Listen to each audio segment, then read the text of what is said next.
ವಾಸ್ತವ ಟಿವಿಗೆ ಸ್ವಾಗತ. ನಾನು ಸರ್ದಾರ್. ಜೈ ಶ್ರೀರಾಮ್, ಜೈ ಶ್ರೀರಾಮ್, ಭಾರತ್ ಮಾತಾ ಕಿ ಜೈ. ಇವತ್ತು ದೇಶದಾದ್ಯಂತ ಒಂದು ಸಂಭ್ರಮ ಮುಗಿಲು ಮುಟ್ಟಿದೆ. ಯಾಕಂದರೆ ನಾಳೆ 22ನೇ ತಾರೀಕು ರಾಮಲಲ್ಲನ ಮೂರ್ತಿ ಪ್ರತಿಷ್ಠಾಪನೆ ಇದೆ. ದೇಶ ವಿದೇಶಿಯಿಂದ ಎಲ್ಲರೂ ಇವತ್ತು ಅಯೋಧ್ಯೆ ಕಡೆಗೆ ಹೋಗಿದ್ದಾರ. ಅಯೋಧ್ಯೆಯಲ್ಲಿ ಇವತ್ತಿದ್ದಾರ. 500 ವರ್ಷದ ಇತಿಹಾಸ, ಕಷ್ಟ, ನೋವು ಅನ್ನೋದನ್ನು ಇವತ್ತು ತೆರೆ ಎಳೆದಂಥ ಮಹಾನುಭಾವ ನರೇಂದ್ರ ಮೋದಿಜಿಯವರು. ಇವತ್ತು ನಮ್ಮ ಭಾರತೀಯರಿಗೆ ಅಯೋಧ್ಯೆಯಲ್ಲಿ ರಾಮ ಮಂದಿರ ಪ್ರತಿಷ್ಠಾಪನೆ ಆಗಬೇಕಾಗಿತ್ತು, ರಾಮಲಲ್ಲನ ಮೂರ್ತಿ ಪ್ರತಿಷ್ಠಾಪನೆ ಆಗಬೇಕಾಗಿತ್ತು. ಇಂಥ ಒಂದು ಸಂಭ್ರಮ ಈ ಎರಡೂ ಕಣ್ಣಿಂದ ನೋಡ್ಲಿಕ್ಕೆ ನಮ್ಮೊಂದು ಭಾಗ್ಯ. ಯಾಕಂದ್ರೆ ಇವತ್ತು ನಮ್ಮ ಕರ್ನಾಟಕದ ಇತಿಹಾಸ ಇವತ್ತೆಲ್ಲರೂ ಮೆಚ್ಚುವಂಥದ್ದು.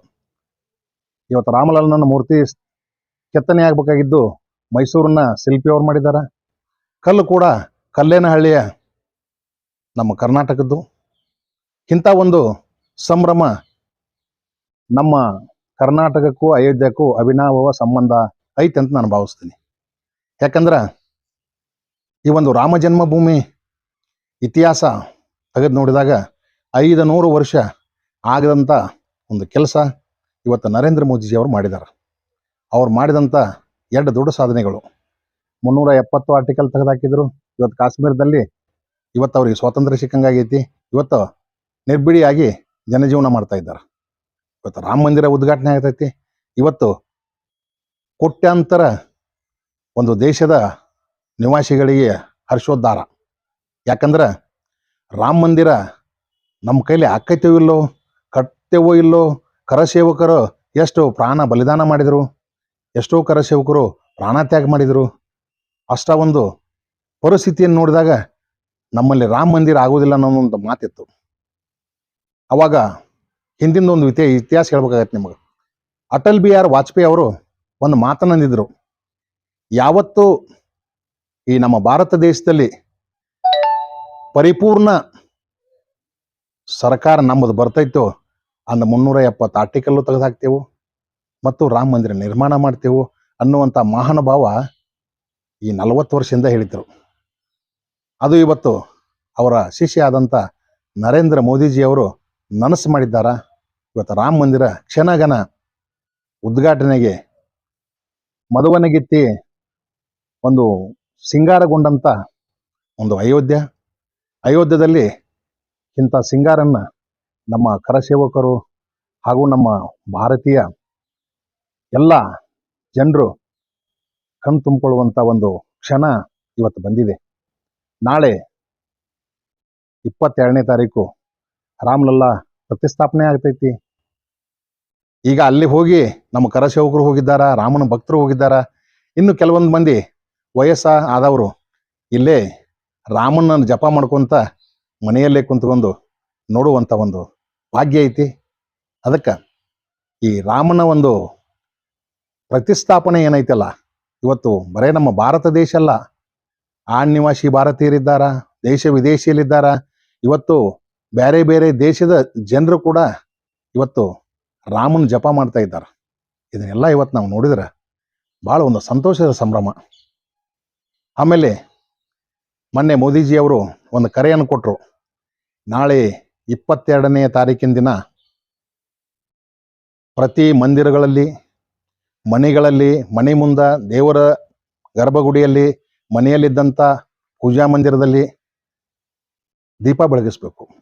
ಯಾಕಂದ್ರೆ ಎಂಥ ಒಂದು ಕ್ಷಣ ನೋಡಿ. ದೀಪಾವಳಿ ಸರ್ತೆ ನಾವು 2024 2 ಸಲ ಸಂಭ್ರಮ ಮಾಡ್ತೀವಿ. ಇದು ರಾಮ ಜನ್ಮಭೂಮಿ ಒಂದು ಏನು ರಾಮಲಲ್ಲ ಪ್ರತಿಷ್ಠಾಪನೆ ಐತಿ. ಇವತ್ತು ನಾವು ದೀಪೋತ್ಸವ, ಲಕ್ಷ ದೀಪೋತ್ಸವನಲ್ಲಿ ಇವತ್ತು ನಡೀತಾ ಇದೆ. ನಾಳೆ ದೀಪಾವಳಿ ಬಂದರೆ ಅದೊಂದು ದೀಪೋತ್ಸವ. ಈ ಸರ್ತಿ ಭಾರತೀಯ ಜನತೆಗೆ 2 ದೀಪಾವಳಿ ಬಂದು ಒಂದು ಸಂತೋಷ ಸುದ್ದಿ. ಮತ್ತು ಇಡೀ ಭಾರತ ದೇಶದ ಪ್ರತಿಯೊಂದು ಮಂದಿರಗಳನ್ನು ಸ್ವಚ್ಛ ಮಾಡಿ ನಾಳೆ ದೀಪ ಕಾರ್ಯಕ್ರಮಕ್ಕಾಗಿ ಎಲ್ಲ ಪ್ರತಿಯೊಂದು ಮಂದಿರಗಳು, ಹಳ್ಳಿ ದೊಡ್ಡ ನಗರಗಳಾಗಲಿ, ತಾಲೂಕಾಗಲಿ, ಹೋಬಳಿ ಮಟ್ಟ ಆಗಲಿ, ಎಲ್ಲ ಕಡೆ ಪ್ರತಿಯೊಂದು ಮಂದಿರಗಳನ್ನು ಸ್ವಚ್ಛ ಮಾಡಿದ್ದಾರೆ. ಸ್ವಚ್ಛ ಮಾಡಿ ಇವತ್ತು ಸಂಭ್ರಮದ ಆಚರಣೆಯನ್ನು ಪ್ರತಿ ಹಳ್ಳಿಯಲ್ಲಿಯೂ, ನಗರದಲ್ಲಿಯೂ, ಹೋಬಳಿ ಮಟ್ಟದಲ್ಲಿ, ಇವತ್ತು ಇಡೀ ದೇಶಾದ್ಯಂತ ಅಷ್ಟೇ ಅಲ್ಲ, ವಿದೇಶದಲ್ಲಿ ಕೂಡ ಒಂದು ಸಂಭ್ರಮ ಆಚರಣೆ ಆಗಿದೆ. ಈ ಒಂದು ರಾಮ ಅಯೋಧ್ಯದಲ್ಲಿ ಇಲ್ಲ, ಕಾಲ್ಪನಿಕ ಅಂತ ಏನು ಹೇಳ್ತಿದ್ರಲ್ಲ, ಏನು ವಾದ ಮಾಡಿದ್ರಲ್ಲ, ಅವರಿವತ್ತು ಆತ್ಮಾವಲೋಕನೆ ಮಾಡ್ಕೋಬೇಕು. ಯಾಕಂದ್ರೆ ರಾಮನ ಇತಿಹಾಸ ಇದೆ. ರಾಮ ಅವರು ಅಯೋಧ್ಯದಲ್ಲಿ ಹುಟ್ಟಿದ್ರೆ, ರಾವಣ ಶ್ರೀಲಂಕಾದಲ್ಲಿ ಹುಟ್ಟಿದ, ಸೀತಾಮಾತೆ ಅವರು ಕಲ್ಮಡಿಯಲ್ಲಿ ಹುಟ್ಟಿದ್ರು, ಆಂಜನೇಯ ಬೆಟ್ಟದಲ್ಲಿ ಹುಟ್ಟಿದ. ಇಂಥವೆಲ್ಲ ನೋಡಿದರೆ ಕೆಲವೊಂದು ಮಂದಿ ಹೇಳಿದರು, ಇಲ್ಲ ಕಾಲ್ಪನಿಕ ಕಥೆಗಳಿವೆಲ್ಲ ಅಂತೇಳಿ. ಅವ್ರಿಗೆ ನಾನು ಹೇಳ್ತೀನಿ, ಕಾಲ್ಪನಿಕ ಅಲ್ಲ, ಇದು ಸತ್ಯಕತೆ. ನಿತ್ಯ ಜೀವನದಲ್ಲಿ ಬರ್ತಕ್ಕಂಥ ಸತ್ಯಕತೆ, ಸತ್ಯ ಆದ ಹೋದಂಥ ಕತೆ. ವಾಲ್ಮೀಕಿಯವರು ರಾಮಾಯಣ ಬರೆದ್ರು. ಒಂದು ವೇಳೆ ವಾಲ್ಮೀಕಿಯವರು ರಾಮಾಯಣ ಬರೆದಿರ್ಲಿಕ್ಕಂದ್ರೆ ಇಷ್ಟೊಂದು ಸಂಭ್ರಮ ನಾವು ಕಾಣ್ತಿದ್ದಿಲ್ಲ. ಇವತ್ತು ರಾಮಾಯಣ ನೋಡಿದ್ರು. ಈ 30 ವರ್ಷದಿಂದ ಒಂದು ರಾಮಾಯಣ ಬಂತು ಚಂದನದಲ್ಲಿ, ಡಿಡಿಯಲ್ಲಿ. ಪ್ರತಿ ಐತವಾರ ಬಂದ್ರೆ ಯಾರೂ ಹೊರಗಡೆ ಕಾಣ್ತಿದ್ದಿಲ್ಲ. ಎಷ್ಟು ಶ್ರದ್ಧೆಯಿಂದ ಕುಂತು ನೋಡ್ತೀರಂದ್ರೆ ರಾಮಾಯಣ ನೋಡ್ತಿರು. ಇವತ್ತು ಆ ರಾಮಾಯಣ ಕತೆ, ಚಿತ್ರಕಥೆ ಬರೆದು ನಿರೂಪಣೆ ಮಾಡುವಂಥ ಇದಕ್ಕೆಲ್ಲ ಪ್ರೇರಣೆ ಆದವರು ವಾಲ್ಮೀಕಿಯವರು. ವಾಲ್ಮೀಕಿಯವರು ರಾಮಾಯಣ ಬರೆದಿರ್ಲಿಕ್ಕಂದ್ರೆ ಇದು ಯಾವುದೂ ಇರ್ತಿದ್ದಿಲ್ಲ. ಇವತ್ತು ನಾವು ವಾಲ್ಮೀಕಿಯವ್ರನ್ನ ನೆನೆಸ್ಬೇಕು, ಅವರಿಗೆ ನಾವು ನಮನ ಸಲ್ಲಿಸ್ಬೇಕು. ವಾಲ್ಮೀಕಿಯವರಿಂದ ರಾಮಾಯಣ ಸ್ಫೂರ್ತಿ ಆಯಿತು. ಇವತ್ತು ರಾಮಲಲ್ಲ ಮೂರ್ತಿ ಪ್ರತಿಷ್ಠಾಪನೆ ನಾಳೆ 22 ಬೆಳಗ್ಗೆ ಆಗ್ತಾ ಇದೆ. ಮತ್ತು ಪ್ರತಿಯೊಂದು ರಾಜ್ಯದಾದ್ಯಂತ, ಇಡೀ ದೇಶದಾದ್ಯಂತ ಶಾಲೆ ಕಾಲೇಜುಗಳು ಮತ್ತು ನೌಕರಸ್ಥರು ಎಲ್ಲರಿಗೂ ಒಂದು ಸೂಟಿಯನ್ನು ನೀಡಿದ್ದಾರೆ. ರಾಮನ ಒಂದು ಪ್ರತಿಷ್ಠಾಪನೆಯನ್ನು ಕಣ್ತುಂಬ್ಕೋಬೇಕು. ಇಂಥ ಒಂದು ಇತಿಹಾಸ ಇದ್ದಂಥ ರಾಮನ ಇತಿಹಾಸ, 500 ವರ್ಷಗಳ ಇತಿಹಾಸ ನಾವು ಮರುಕುಗೊಳಿಸ್ಕೋಬೇಕು. ಯಾಕಂದ್ರೆ ಸಾಮಾನ್ಯ ಅಲ್ಲ ಇದು. ಎಷ್ಟೋ ಕರಸೇವಕರು ಶ್ರದ್ಧೆಯಿಂದ ರಾಮನ ಬಗ್ಗೆ ಹೋರಾಟ ಮಾಡಿದರು, ಬಲಿದಾನ ಆದರು. ಇವತ್ತೆಲ್ಲ ಅವ್ರನ್ನ ನೋಡಿದರೆ ನಿಜವಾಗಿ ಅವರ ಸ್ಫೂರ್ತಿ ನಮಗೆ. ಅಂತ ಒಂದು ಅಯೋಧ್ಯದಲ್ಲಿ ಕರಸೇವಕರಾಗಿ ಏನು ಪ್ರಾಣ ಅರ್ಪಣೆಯನ್ನು ಮಾಡಿದ್ರಲ್ಲ, ಅದೇ ಇವತ್ತು ರಾಮನಲ್ಲ ಮೂರ್ತಿ ಪ್ರತಿಷ್ಠಾಪನೆ ಆಗ್ತೈತಿ. ಎಂತ ಒಂದು ವಿಷಯ ನೋಡಿ. ಅವರೆಲ್ಲ ಬಲಿದಾನ ಆಗಿದ್ದು ಇವತ್ತ ರಾಮಲಲ್ಲ ಮೂರ್ತಿ ಪ್ರತಿಷ್ಠಾಪನೆ ಆಗೋದು, ಇದೆಲ್ಲ ಒಂದು ಅವಿನಾಭಾವ ಸಂಬಂಧ. ಇಂಥ ಸಂಬಂಧಕ್ಕೆ ಬೇರೆ ಏನೂ ಹೇಳಕ್ಕಾಗಲ್ಲ. ರಾಮ, ಸೀತೆ, ಲಕ್ಷ್ಮಣ, ಹನುಮಂತ, ಆಂಜನೇಯ, ಇದೊಂದು ಕುಟುಂಬ ಇದ್ದಂಗೆ. ಭಾರತೀಯರಿಗೆ ಒಂದು ದೊಡ್ಡ ಸಂಭ್ರಮ. ಮನೆಯಲ್ಲಿ, ಮನದಲ್ಲಿ ನಾವಿವತ್ತು ರಾಮನ ಬಗ್ಗೆ ಜಪ ಮಾಡ್ತೇವೆ. ಇವತ್ತು ಸಂಭ್ರಮ ನಡೆದಿದೆ. ಇವತ್ತು ಅಯೋಧ್ಯದಲ್ಲಿ ಅಂತಾರಾಷ್ಟ್ರೀಯ ಏರ್ಪೋರ್ಟ್ ಮಾಡಿದ್ದಾರೆ ಮೋದಿಯವರು. ಆಮೇಲೆ ರೈಲ್ವೆ ಸ್ಟೇಷನ್ ಮಾಡಿದ್ದಾರ, ಬಸ್ ನಿಲ್ದಾಣ ಮಾಡಿದ್ದಾರ.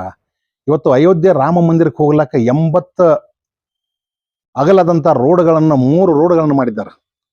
3 ರೋಡ್ನಲ್ಲಿ ಬಂದರೂ ಕೂಡ ರಾಮ ಮಂದಿರಕ್ಕೆ ಬರಬೇಕು.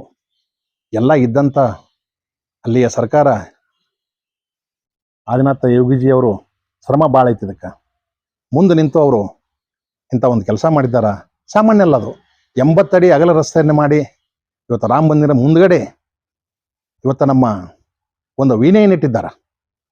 ಆ ವೀಣೆ ಚಿತ್ರರಂಗದ ಇತಿಹಾಸದಲ್ಲಿ ಮರೆಯಲಾದಂಥ ಒಂದು ಆಶಾ ಭೋಸ್ಲೆ ಅವರು, ಲತಾ ಮಂಗೇಶ್ಕರ್ ಅವರು, ಅವ್ರದ್ದೊಂದು ಅಲ್ಲಿ ಸರ್ಕಲ್ ಮಾಡಿದ್ದಾರೆ.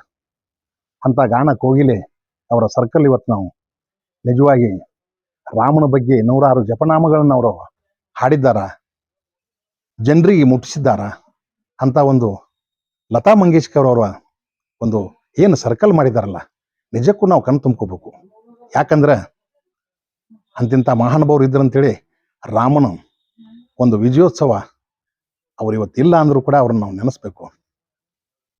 ಅಂತ ಒಂದು ಸಂಭ್ರಮ ಇವತ್ತು ನಮ್ಮ ಭಾರತ ದೇಶದಲ್ಲಿ ನಡೀತಾ ಇದೆ. ನಾವು ಎಷ್ಟು ದಿನ ಮಾಡ್ತಿದ್ದೆವು ಹಬ್ಬಗಳನ್ನು, ಇವತ್ತು ವಿಶೇಷವಾದ ಹಬ್ಬ. ಇಡೀ ಭಾರತದ ಜನತೆಗೆ, ಅದರಲ್ಲೂ ವಿಶೇಷವಾಗಿ ಕನ್ನಡಿಗರಿಗೆ ಹೆಮ್ಮೆಯ ವಿಷಯ. ಇವತ್ತು ಪ್ರತಿಯೊಬ್ಬರು ಏನೋ ಒಂದು ವಿಶೇಷವಾದಂಥ ಒಂದು ಏನೋ ಹಬ್ಬ ಮಾಡ್ಲಿಕ್ಕಿದ್ದೆವು, ಅದೇ ರಾಮಲಲ್ಲಾ ಮೂರ್ತಿ ಪ್ರತಿಷ್ಠಾಪನೆ. ಇವತ್ತು ಸಂಭ್ರಮದ ದಿನ ನಾಳೆ ಕಣ್ ತುಂಬ್ಕೋಬೇಕು ಅಂತ ನನ್ನ ಆಸೆ. ಜೈ ಶ್ರೀರಾಮ್, ಜೈ ಶ್ರೀರಾಮ್. ಭಾರತ್ ಮಾತಾ ಕಿ ಜೈ, ಭಾರತ್ ಮಾತಾ ಕಿ ಜೈ.